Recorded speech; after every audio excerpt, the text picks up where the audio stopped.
as noites mal dormidas, tudo isso não foi o suficiente para te fazer desistir do teu maior sonho, tornar possível os nossos sonhos. Que bom que essa tua vocação tem despertado a vocação de muitos. Em teu dia a dia, tantas dificuldades acontecem. A rotina é dura, mas você ainda persiste. Teu mundo é alegre, pois você consegue olhar os olhos dos outros, de todos os outros, e fazê-los felizes também. Você é grande e nobre, pois o seu ofício árduo lapida o teu coração a cada dia, dando-me tanto prazer em ensinar.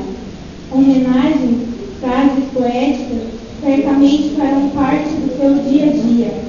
E quero de forma especial relembrar a pessoa maravilhosa que você é e a importância do seu ofício.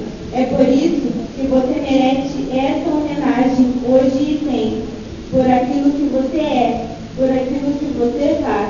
Obrigado por sua obstinação incontida, pois graças a ela você nunca desiste. Você é muito importante. Esperamos que você seja sempre assim. Felicidades, Gustavo.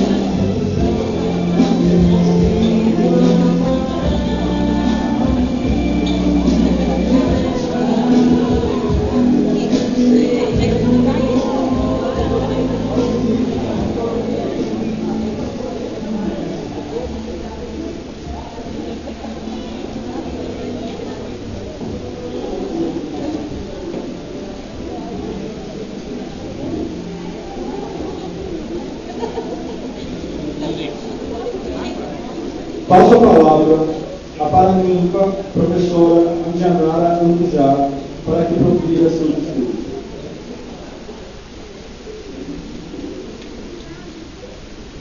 Boa noite a todos.